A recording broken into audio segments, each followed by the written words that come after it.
오늘 창세기 15장.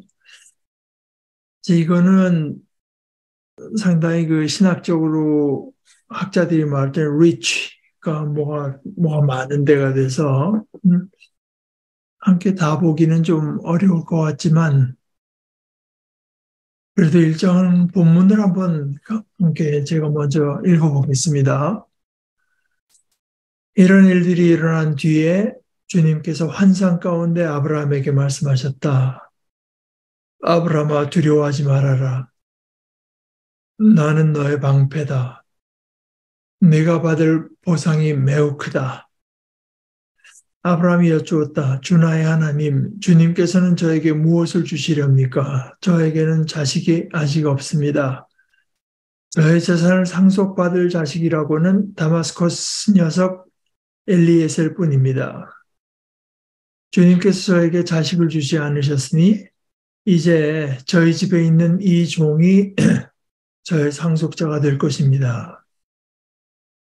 아브라함이 이렇게 말씀드리니 주님께서 그에게 말씀하셨다. 그 아이는 너의 상속자가 아니다. 너의 몸에서 태어날 아들이 너의 상속자가 될 것이다.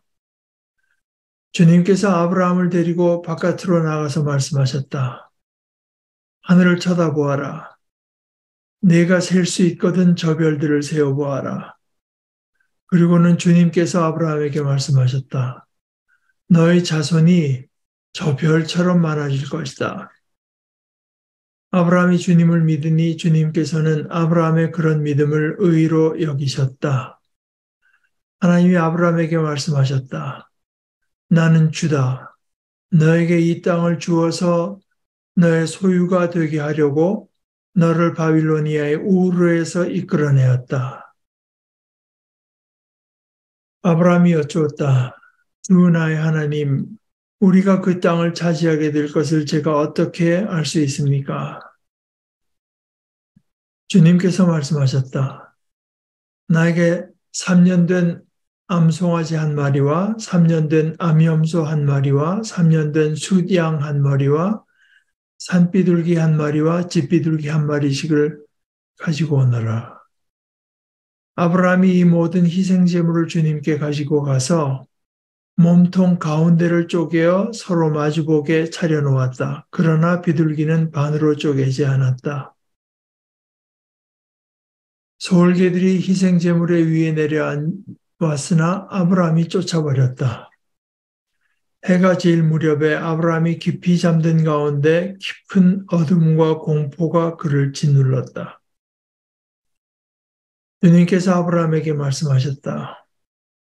너는 똑똑히 알고 있어라.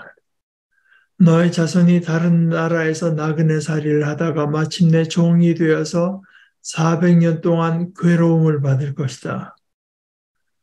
그러나 너의 자손을 종살이 하게 한 그 나라를 내가 반드시 벌할 것이며 그 다음에 너의 자손이 재물을 많이 가지고 나올 것이다. 그러나 너는 오래오래 살다가 고이 잠들어 묻힐 것이다. 너의 자손은 4대째가 되어서야 이 땅으로 돌아올 것이다. 아모리 사람들의 죄가 아직 벌을 받을 만큼 이르지는 않았기 때문이다. 해가 지고 어둠이 짙게 깔리니 연기나는 화덕과 타오르는 횃불이 갑자기 나타나서 쪼개놓은 희생제물 사이로 지나갔다. 바로 그날 주님께서 아브라함과 언약을 세우시고 말씀하셨다. 내가 이 땅을 이집트 강에서 큰 강 유프라테스에 이르기까지를 너의 자손에게 준다. 이 땅은 겐 사람과 그닛 사람과 갓못 사람과 헷 사람과 브릿 사람과 르바 사람과 아모리 사람과 가나안 사람과 기르가 사람과 여붓 사람의 땅을 다 포함한다. 이제 오늘을 결국은 하나님께서 아브라함에게 자손과 땅을 다시 이제 그 주신 약속을 조금 더 구체적으로 말씀해 주시는 장면인데요. 오늘 시작을 그렇게 하죠. 이런 일들이 일어난 뒤에 이거는 개역 성경의 뭐 이후에 한 말보다도 더 원문에 이제 가깝습니다. 이런 것들, 이런 일들 후에 저는 이것이 이제 무시할 내용이 아니라고 생각합니다. 이런 일들이 일어난 후에 그 앞에 일들에서는 어떤 것이 있었나요? 그 대표적으로 이제 우선 가깝게는 그 멜기세덱 뭐 소돔 왕 이제 이런 일들이 있었는데 이게 복수로 돼 있어요. 이런 일들. 반드시 그 일만 말하는지 모르겠지만은 뭐 상식적으로 생각하면은 여러 복수로 돼 있으니까 여러 일들을 말하겠죠. 그러나 우선 가깝게는 이제 그 롯이 잡혀가고 모든 걸 빼앗긴 데 대해서 아브라함이 자기 사병을 일으키고 또 동맹과 함께 해서 아, 그 그돌라오멜이 노력해 간 것들을 다 빼서 온 사건 그리고 돌아올 때 살렘 왕 멜기세덱과의 일이 있고 그다음에 이제 멜기세덱의 자기 10분의 1을 바친 반면에 소돔 왕이 아브라함에게 사람만 돌려주고 노량물은 다 가십시오라고 했을 때 아브라함은 아닙니다 하고 나서 하나도 가지지 않겠다고 했고 어, 그 대신에 자기가 비용 든 것, 또 자기 동맹으로서 참전했던 사람들이 이제 그들의 차지, 그것만 가지겠다고 한 내용이 있었는데, 근데 여기 이제 멜기세덱과의 관계에서요. 그러니까 소돔 왕이 그렇게 했을 때 아브라함이 이제 노한 것이 직접 이것과 관계가 있는지 없는지는 분명치 않지만 아, 멜기세덱이 20절, 14장 20절에서 이렇게 말했거든요. 아브라함은 들으시오. 그대는 원수들을 그대의 손에 넘겨주신 가장 높으신 하나님을 찬양하시오. 이것이 이제 나중에도 나오는, 뭐 예를 들어서 다윗 같은 경우에도 나오는데, 어, 자기가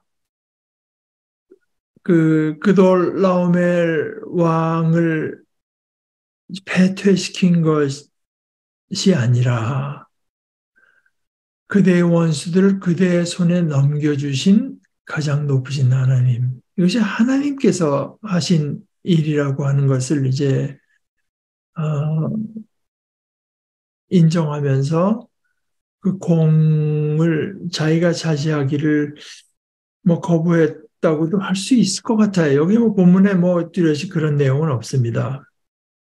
오히려 저 뒤에 이제 가서 다윗에게서는 좀 더 분명해지는데요. 하나님께서 내게 주신 것을 내가 그렇게 차지할 수 없다. 그런 내용이죠. 그런데 사실 그 멜기세덱이 한 말, 아브라함에게 한 말, 우리말 성경에는 좀 이렇게 분명치가 않는데 이 멜기세덱이 한 말이 오늘 그 창세기 15장에서요. 나는 너의 방패다. 이제 그 같은 말이 사실은 이제 여기 이렇게 쓰인 것을 볼 수 있습니다. 그러니까 나는 너의 방패라는 말이 느닷없이 나온 말이 아니라 바로 그 앞에 그 그돌라오멜과 싸울 때 그 앞에 있었던 사건에서 보여준 것처럼 그러니까 하나님께서 다시 그것을 아브라함에게 이제 그 기억을 되살려 주시는 내가 너를 구해주지 않았느냐 나는 너의 방패다. 그리고 내가 받을 보상이 매우 크다라고 한 것은 그것은 이제 의역에 속한다고 봐야 되겠죠. 여기 영어 번역을 보게 되면은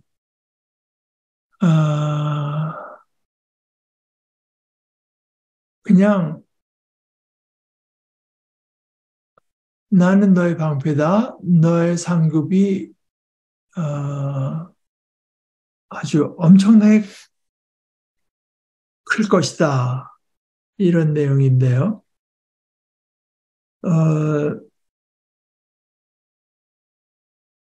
왔다 갔다 하더라고요.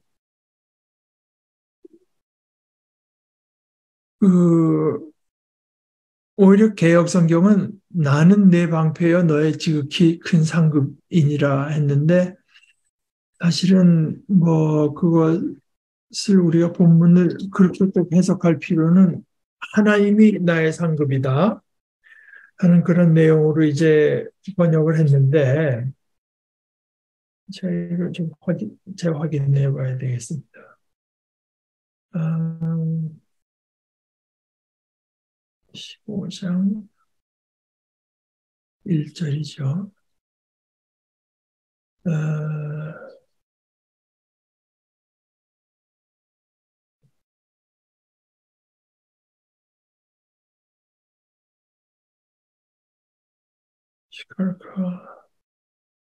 네, 그냥 내 상급이 굉장히 클 것이다. 이렇게 얘기했는데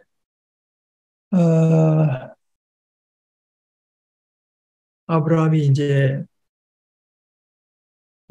뭐를 이렇게 큰 것을 어떻게 주시렵니까?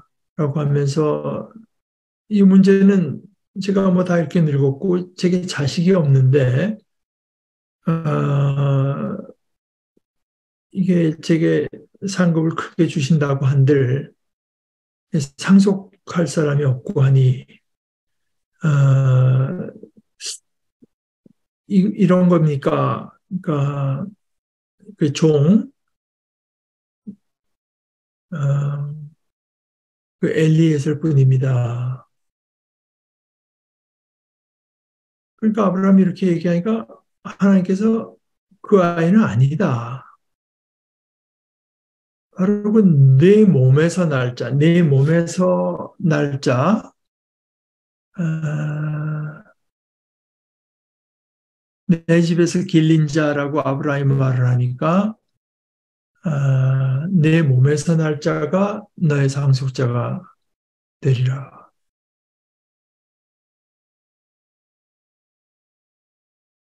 하고 나서 더 말씀을 안 하시고 아브라함을 데리고 바깥으로 나가서 텐트 바깥으로 나갔다는 얘기죠. 하늘을 봐라. 그러니까 제가 뭐 몇 번 말씀드리지만 지금이야 뭐 우리가 별을 보면 몇 개나 봅니까?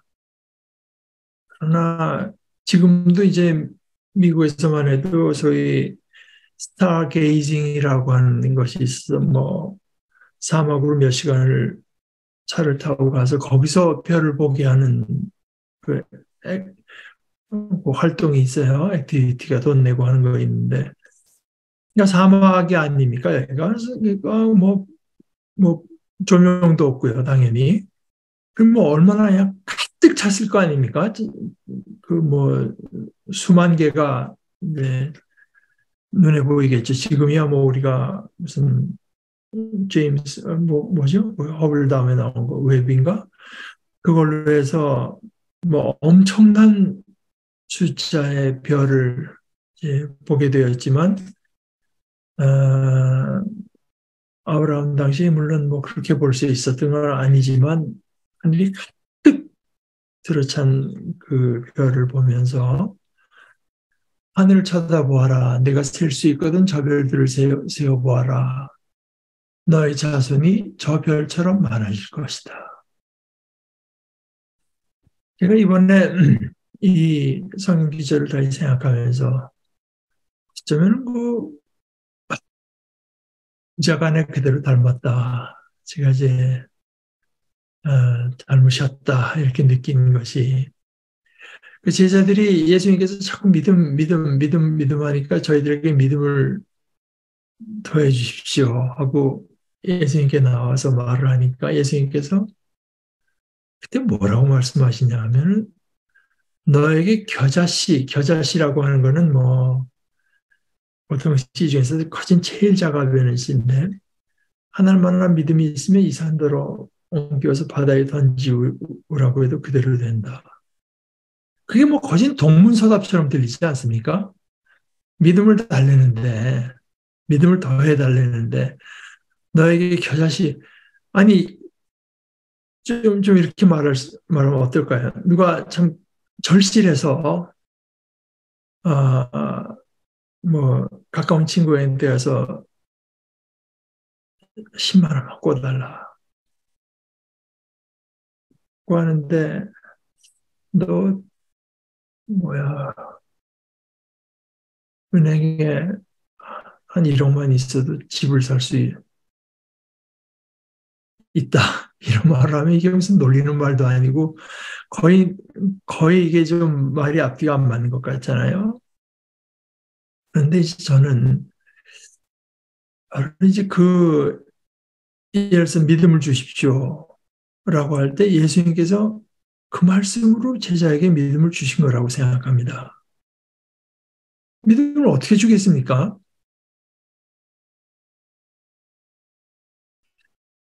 이 아브라함도 그렇잖아요. 그러면 너의 몸에서 태어날 아들이 너의 상속자가 될 거라고 했으면 그걸 좀 더 구체적으로 뭐 말씀을 해 주시든가 아니면 좀 설명을 해 주시든가 하는 것이 아니고 데리고 나가서 내 자손이 저렇게 많아지리라. 근데 이제 그 다음에 아브라함이 주님을 믿으니 그러니까 이제 여기서 믿었다고 하는 말 뜻이 뭘까 하는 것 중에 이제 제가 제게 이제 제일 그 뭐라고 할까 아, 납득이 가는 해석은 어떻게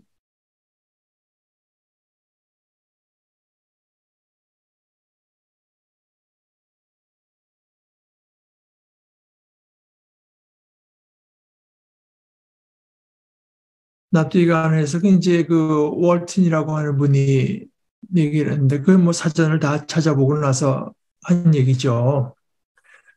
아, 하나님께서 말씀하신 대로다. 하나님께서 말씀하신 그대로 받아들였다. 그런 내용이라고 이제 보면 되겠습니다. 그런데 물론 그것이 하나님의 말씀을 받아들였다라고는 하지만 하나님의 말씀이니까 받아들인 것이지. 그러니까 하나님의 말씀, 하나님의 말씀이기 때문에 받아들인 거죠. 여기가 이제 우리가 그 우리 믿음에서 생각해 볼 때인데요. 사실 우리가 성경에서 배우고 뭐 예수님의 말씀에서 이제 보게 되는 것 중에 우리가 생각하고 과연 그렇겠다 싶은 게 몇 개나 있습니까? 뭐 대표적으로 사망이 삼키워진다. 우리가 더 이상 사망의 세력에 매이지 않는 삶을 살게 된다. 그럼 뭐 어떻게 우리가 아무리 생각해도 그 말이 옳다 이렇게 될 수 있습니까?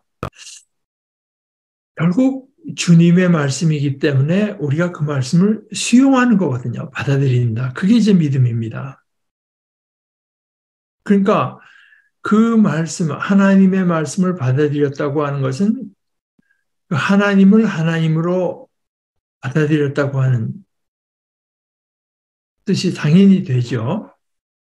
그러니까 아브라함이 주님을 믿으니 주님께서는 아브라함의 그런 믿음을 의로 여기셨다. 의로 여기셨다. 그 옳게 여기셨다.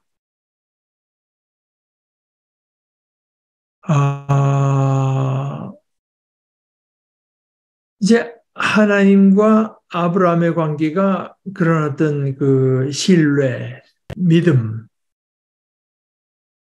섰을 때 하나님께서는 이제 그 언약을 주시죠. 오늘 그 내용이 그것입니다.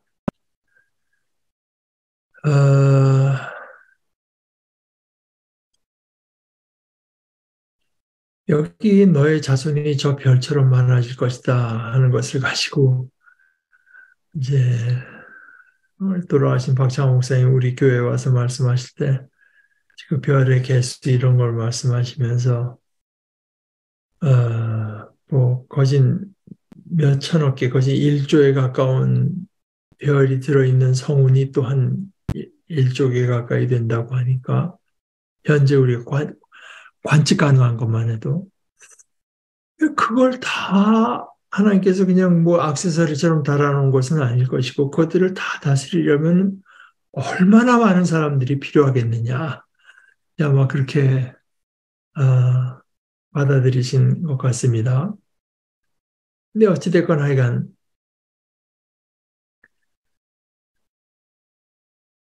아브라함에게 너의 자손이 이렇게 많을 거라고 하는 말씀을 하시고 나서 이제는 하나님께서 그 주제를 7절에서 보면 땅으로 이제 넘어가요. 나는 주다, 야훼다. 너에게 이 땅을 주어서 너의 소유가 되게 하려고 너를 바빌로니아의 우르에서 이끌어내었다. 말씀드렸다시피 우르라고 하는 것은 저 밑에 티그리스 강과 유프라테스 강의 하류 바다로 들어가는 그 근처에 있던 이제 도시인데 여기 갈대아 제가 이게 몇 절입니까? 7절이죠.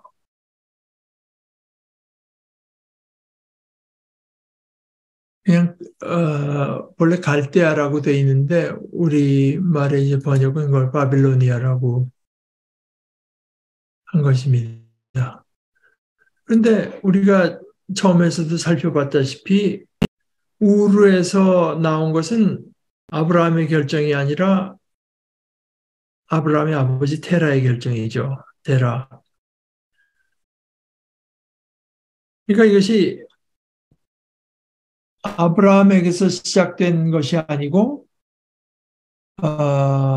이 모든 일들이 하나님께서 이미 아브라함이 알지 못하는 사이에 아브라함의 결정권이 없는 데서 일어나는 일들까지 이제 하나님께서 그 아브라함을 이끌어 내게 한 그 하나님의 어떤 그 이니셔티브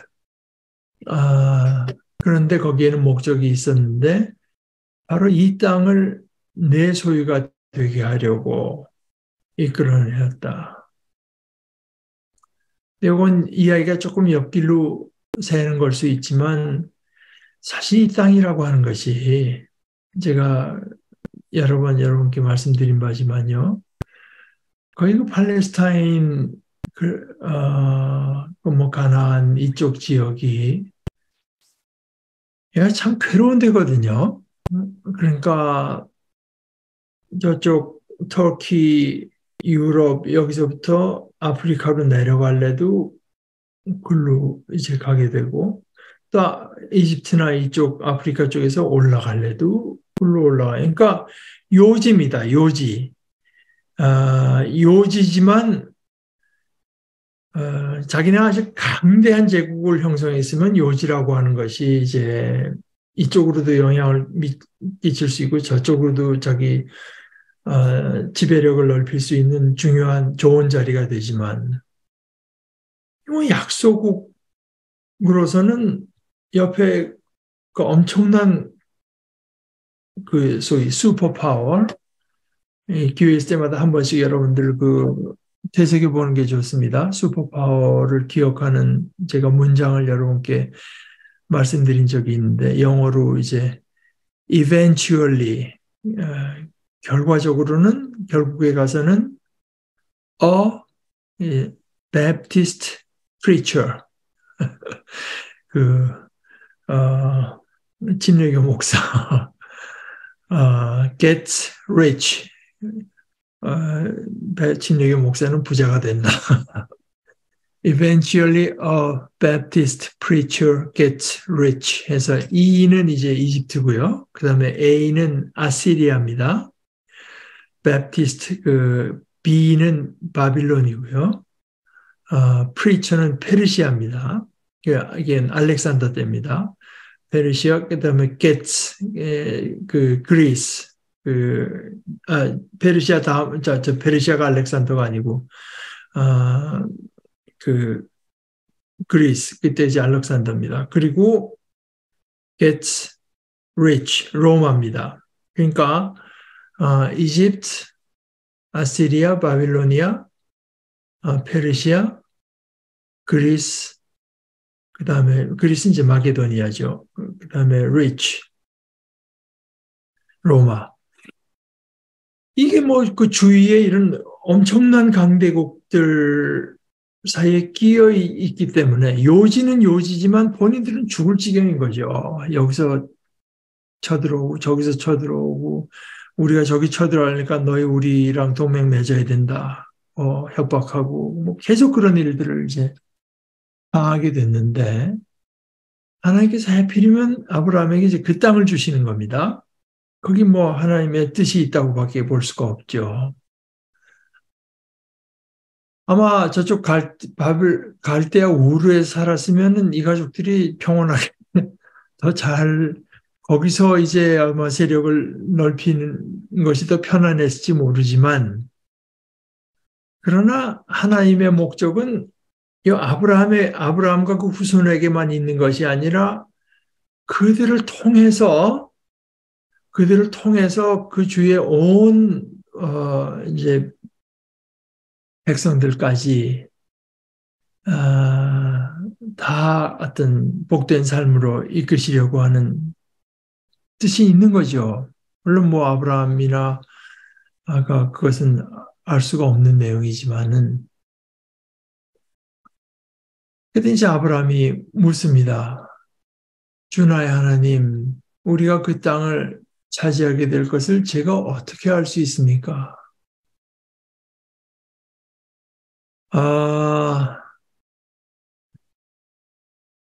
이게 이제 하나의 그 어떤 그 징표라고 할까? 그 사인을 하나님께 이제 요구하는 거죠. 그러니까 여기 대해서는 한 두 가지 해석에 있어서 이제 상반된 입장이 있는 것 같아요. 그 자손의 언약과 땅의 언약은 좀 다르다. 땅의 이것은 결국은 아브라함이 죽은 뒤에 일어날 일이라서 이런 새로운 징표를 하나님께 구하는 것이 그렇게 뭐 잘못된 것은 아니다. 또는 다른 분들은 방금 그렇게 큰 세력을 상대로 예, 승리를 거두게 하시고 또 언약 주신 약속을 다시 확언해 주시는 이런 일들이 있었는데 아브라함은 또 다시 어떤 그 증거라고 할까? 그 어떤 사인을 요구한다. 뭐 이제 뭐 사실 그거는 정답은 없는 문제 같아요. 뭐 그렇게 또 크게 중요한 문제 같지도 않고 하나님께서 크게 다루시지 않았으니까요. 아,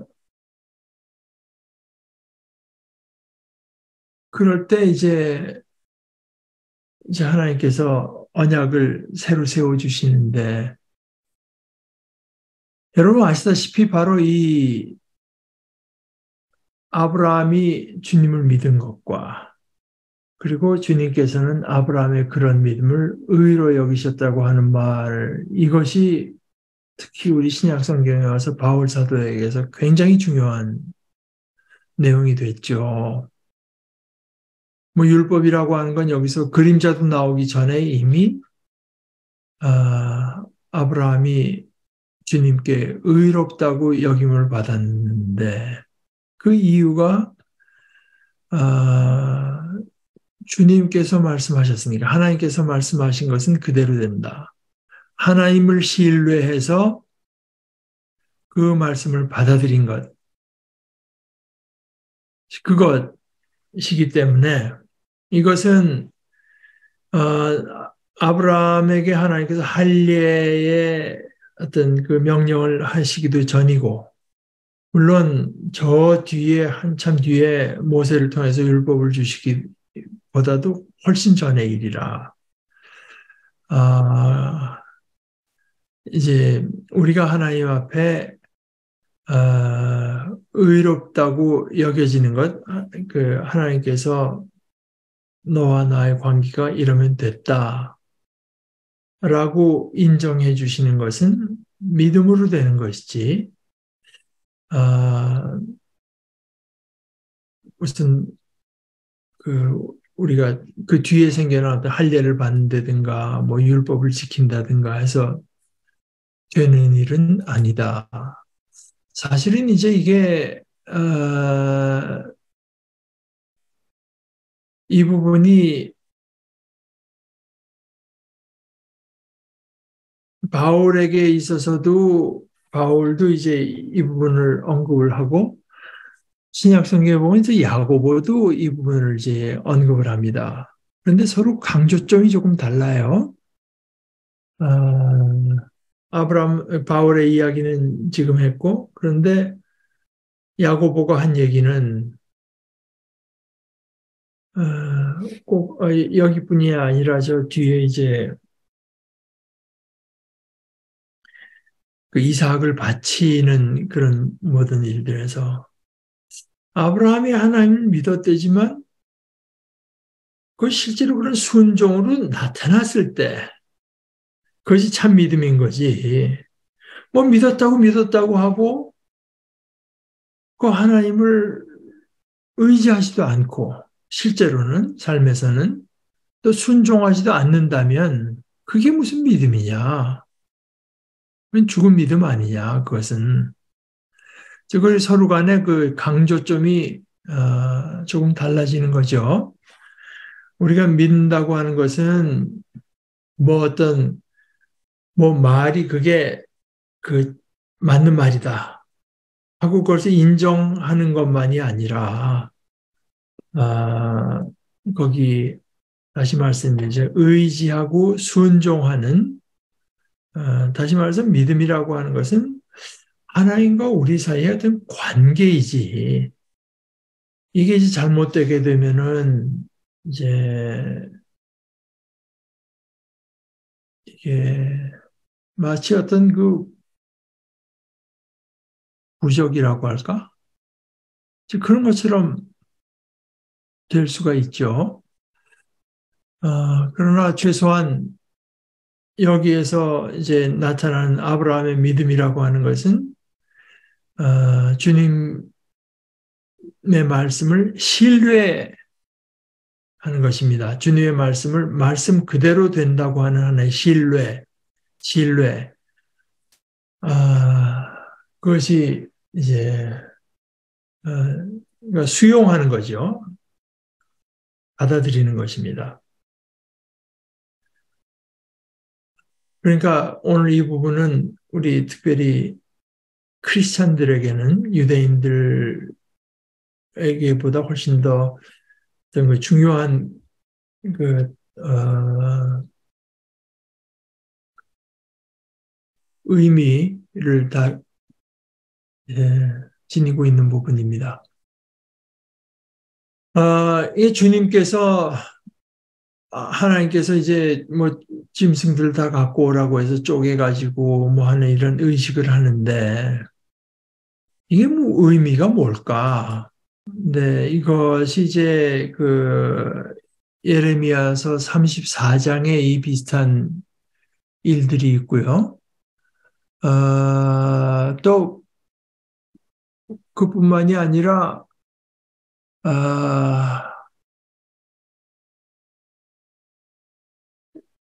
중동 지역에서 아시리아의 왕과 알파드의 왕 사이에 맺어진 그 조약, 그 알파드라고 하는 건 시리아에 있는 도시인데요.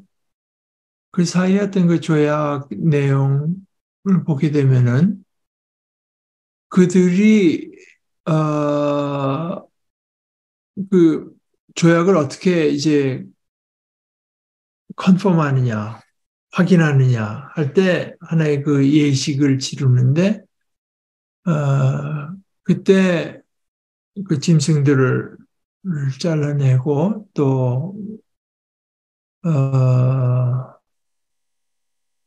그 아르파드의 왕이 이제 기도하는 이런 예식들이 있은 거가 나타난다고 해요. 근데 이제 그때는 양을 쪼갰는데 결국 그 내용은 뭐냐면은 만약에 내가 이 조약을 어기게 되면 내가 이 짐승 신세가 된다. 그런 식의 의미입니다. 근데 이것은 지금 아브라함에게 하는 것이 아니라 그러나 하여간 예레미야건 그 아시리아 이쪽이건 똑같은 예는 이제 학자들이 찾지 못했어요.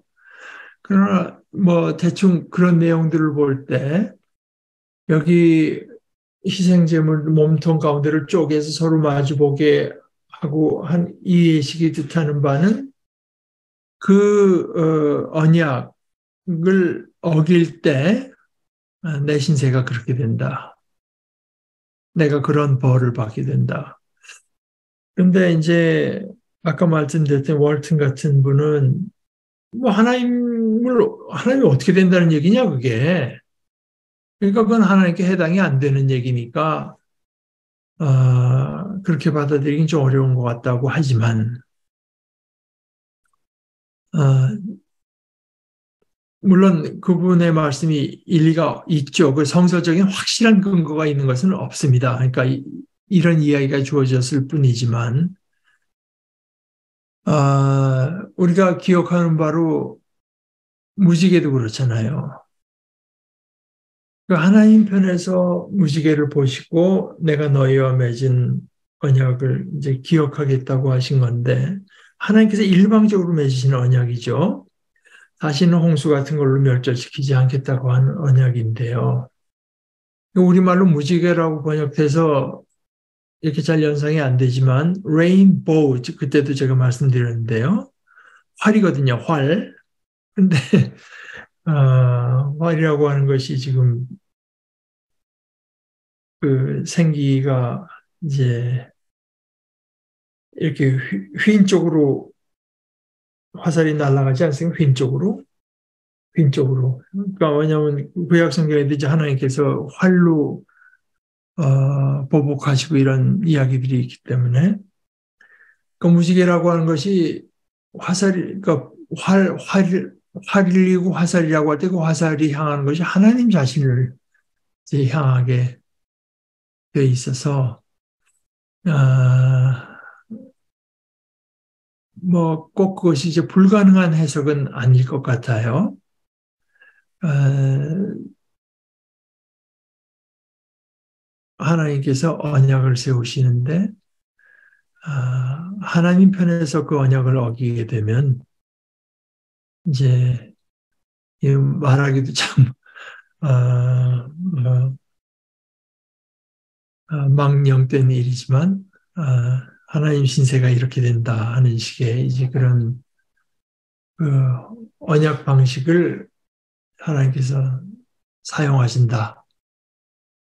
아, 예레미야 34장에서도 언약을 세우는데 그 백성들의 그 지도자들로 하여금 아, 그 송아지의 그 몸을 잘라서 그리고 그 지도자들이 그 잘라진 그 사이를 이제 걸어가게. 그러니까 이게 사실 제가 그 신학교 다닐 때 이 부분을 공, 공부할 때 그 교수한테 얘기해 봤다가 교수가 별로 공감을 안 했는데 왜냐하면 그 미국 사람들이 그 딜, 서로 간에 이제 거래할 때 그 토스는 동사가 어, 서로 간에 계약이 성사된다고 할 때 이제 계약을 맺을 때 make a deal 하기도 하지만 cut a deal 하기도 하거든요. 그것이 연상된다고 하는데 동의 안 한 건 아니지만 별로 반응이 없었습니다. 그런데 이제 여기 그 골든게이라고 하는 영국 학자분은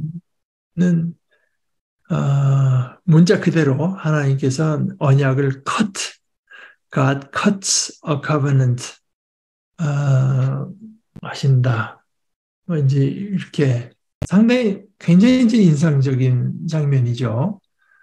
아, 소울개들이 희생제물에 위에 내려왔으나 아브라함이 쫓아버렸다고 하는 것은 이제 어떤 분들은 이것이 에, 이스라엘을 보호하는 이런 그 상징적인 행동이라고 이해를 하는 것 같습니다.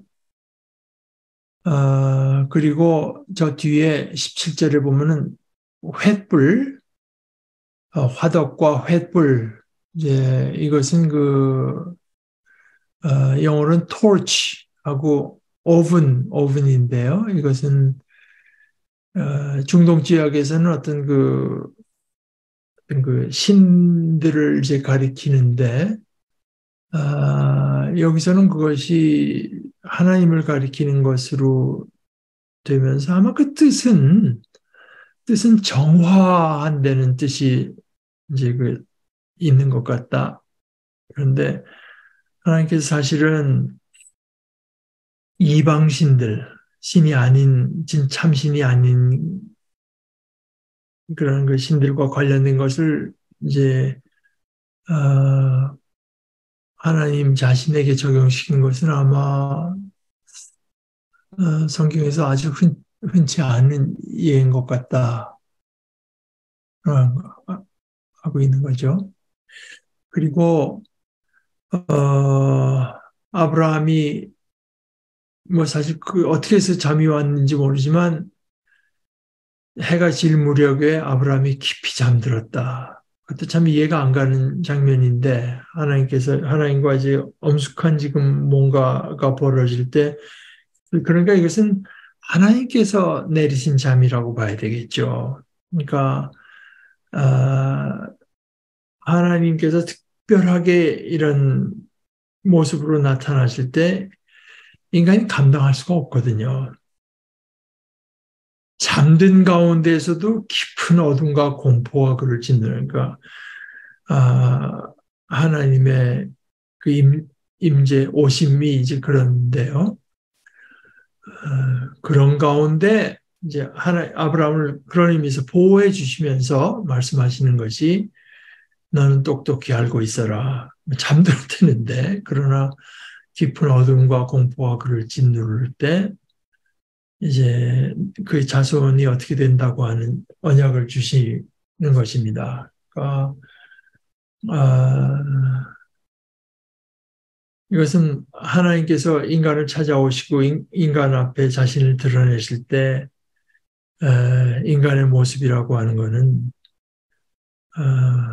그건 다음 주에 이제 한번 다음 주가 되겠군요. 다음 주에 제가 한번 여러분들과 다시 나누겠습니다만은 뭐 에스겔이라든가 아니면 저 뒤에 요한계시록 그러니까 에스겔이 하나님의 영광을 보고 나서 아주 두 번, 세 번 간접적인 표현을 이제 써서 표현한 그런 것들을 우리가 보게 됩니다.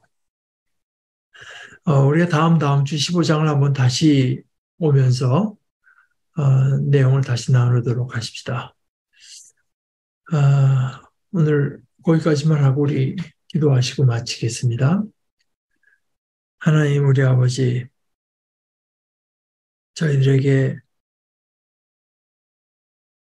저희들을 넘어서는 구원의 뜻을 주시고 저희를 인도해 주시는 우리 아버지 하나님, 또 말씀으로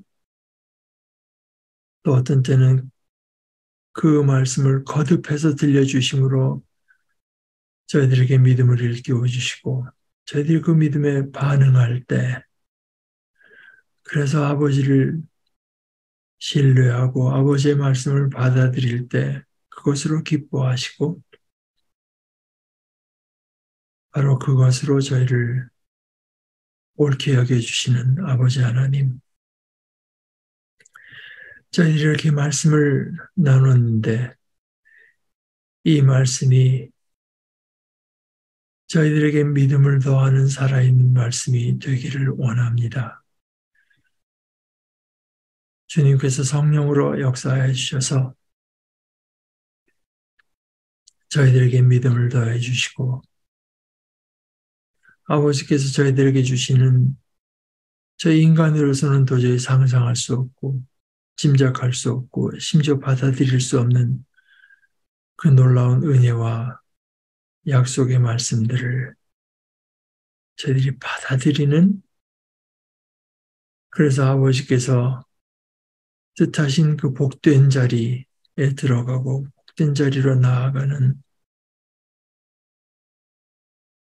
복된 자녀들 되게 해 주시옵소서. 예수님의 이름으로 기도합니다. 아멘.